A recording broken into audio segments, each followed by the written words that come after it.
हाँ जी दोस्तों, क्या हाल है। क्या आप भी कंफ्यूज है कि हम सैमसंग S24 FE बाई करें या फिर सैमसंग S24 का स्नैपड्रैगन वर्जन।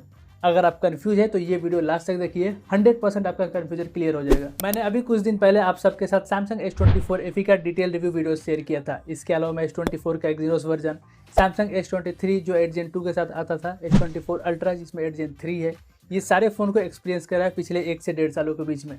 तो मुझे अच्छा खासा एक्सपीरियंस है कि सैमसंग S24 कैसा परफॉर्म कर सकता है। ये मैंने आपको इसलिए बताया ताकि मैं आपका इस वीडियो के अंदर 100% डाउट क्लियर कर सकूं।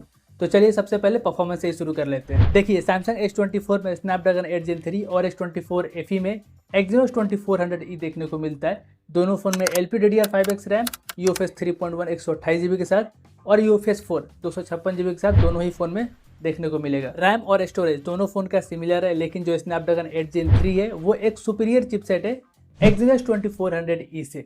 और कितना सुपीरियर है तो आप ऐसा समझ सकते हो, जो एक्जीनोस 2400E है वो स्नैपड्रैगन 8 Gen 2 से स्लाइटली बेटर और 8 Gen 3 से थोड़ा सा पीछे है। अपना थोड़ा सा हीटिंग और स्टेबिलिटी की बात करते हैं तो देखिए, जो स्नैपड्रैगन 8 Gen 3 है ये कोई एकदम ठंडा प्रोसेसर नहीं है। जब ये प्रोसेसर S24 अल्ट्रा के अंदर हिट करता है तो S24 में तो हिट करना ही है। इसके अलावा जो एक्जीनोस 2400E है ये भी उतना ही हिट करेगा जितना स्नैपड्रैगन हिट करेगा। और स्टेबिलिटी की बात करें तो कहीं ना कहीं जो स्नैपड्रैगन की स्टेबिलिटी है लॉन्ग टर्म में थोड़ा ज़्यादा बेटर निकल के आता है। तो कितना बेटर, तो समझ लीजिए कि अगर एक्जीनोस 2400E 60% का स्टेबिलिटी शो करेगा तो वहाँ पे जो स्नैपड्रैगन है वो 68 to 69 या फिर 70% का स्टेबिलिटी शो करता है। मतलब कि 8 से 10% ज़्यादा स्टेबल प्रोसेसर है स्नैपड्रैगन। तो क्या ये 8 से 10% का जो डिफरेंस है वो रियल लाइफ में मैटर करेगा?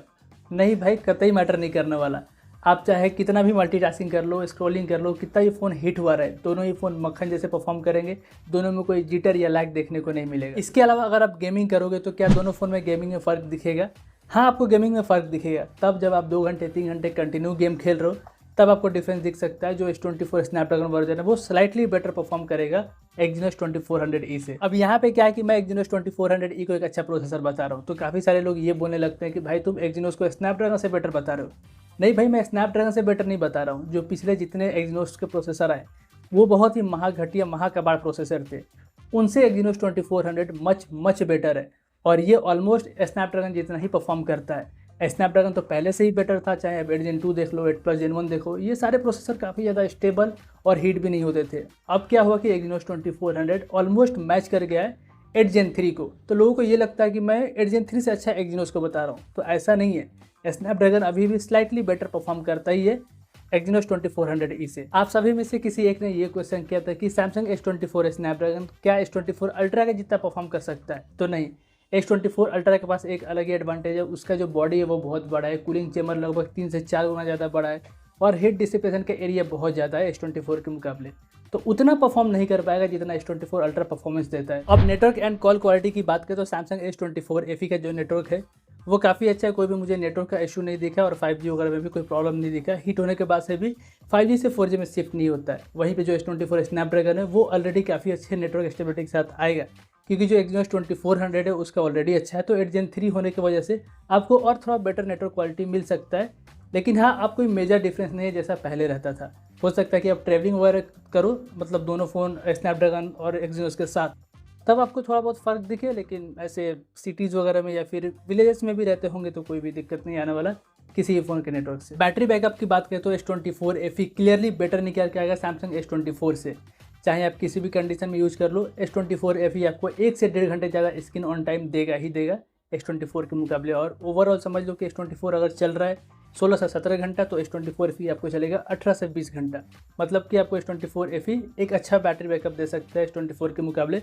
चार्जिंग टाइम की बात करें तो दोनों फ़ोन सिमिलरली चार्ज होंगे। दोनों फ़ोन में 25 वाट की चार्जिंग आती है। दोनों ही फ़ोन 1.5 घंटे के आसपास टाइमिंग ले सकते हैं 0 to 100% होने में। बिल्ड एंड डिजाइन में भी दोनों फ़ोन काफ़ी हद तक सिमिलर है। दोनों फ़ोन का जो बैक है वो ग्लास का आता है। S24 में विक्टस 2 का प्रोटेक्शन है, S24 FE में विक्टस प्लस का प्रोटेक्शन है। लेकिन यहाँ पे एक डिफरेंस ये है कि S24 मैट फिनिश के साथ आता है और जो S24 FE है वो ग्लॉसी फिनिश के साथ आता है। इसलिए जो S24 है वो ज़्यादा प्रीमियम दिखता है S24 FE के मुकाबले। इसके अलावा जो फ्रेम है वो दोनों में मेटल का है। फ्रंट में जो प्रोटेक्शन मिलता है वो सेम विक्टस 2 मिलता है S24 में एंड FE के अंदर मिलता है विक्टस प्लस। तो प्रोटेक्शन में सैमसंग S24 के पास एक स्लाइट एज है। इसके अलावा सैमसंग S24 एक कॉम्पैक्ट फ़ोन है और काफ़ी ज़्यादा लाइट वेट है S24 FE के मुकाबले।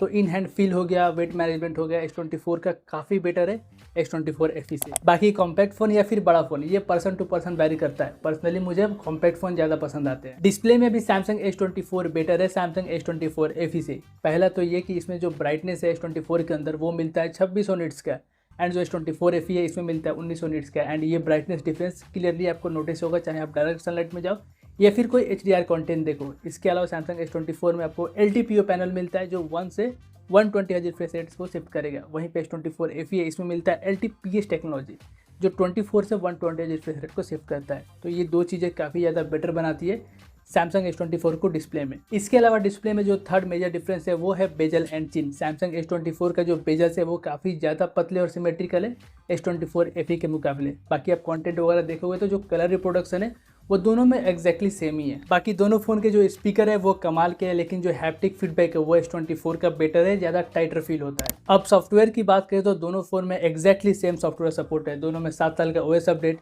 दोनों के जो AI फीचर्स है मोर और लेस एक ही जैसे हैं, दोनों का स्मूथनेस कमाल के है। तो यहाँ पे कोई भी डिफरेंस देखने नहीं मिलेगा। कैमरा में सैमसंग S24 क्लियरली एक बेटर फ़ोन है सैमसंग S24 FE से, लेकिन बहुत ज़्यादा फर्क नहीं है, थोड़ा बहुत डिफरेंस देखने मिलेगा। इसके अलावा जो मेगापिक्सल की बात कीजिएगा तो जो मेन कैमरा वो दोनों फ़ोन का एग्जैक्टली सेम है, 50 मेगापिक्सल का विथ OIS। इसके अलावा टेलीफोटो लेंस सैमसंग S24 में 10 मेगापिक्सल, S24 FE में 8 मेगापिक्सल, दोनों में OIS मिलता है। एंड जो अल्ट्रा वाइड कैमरा है वो 12 मेगापिक्सल का है, लेकिन जो S24 का सेंसर साइज है वो बड़ा है S24 FE से। सेल्फी में एक मेजर डिफरेंस ये है कि सैमसंग S24 में आपको ऑटो फोकस देखने मिलेगा जो S24 FE से मिसिंग है। अगर आप इन दोनों में से कैमरा के लिए फ़ोन चूज कर रहे हो तो मैं बोलूँगा कि सैमसंग S24 एक बेटर चॉइस है आपके लिए। मतलब बहुत ज़्यादा फर्क नहीं है, 19-20 का ही फर्क है, पर बेटर है S24। की फैक्टर की बात करो तो IP68 की रेटिंग, वायरलेस चार्जिंग और रिवर्स वायरलेस चार्जिंग दोनों ही फोन में एग्जैक्टली सिमिलर देखने मिलता है। अब ओपिनियन टाइम, वो भी आपको बिना कंफ्यूज किए। तो देखिए, सबसे पहले प्राइसिंग को समझिए।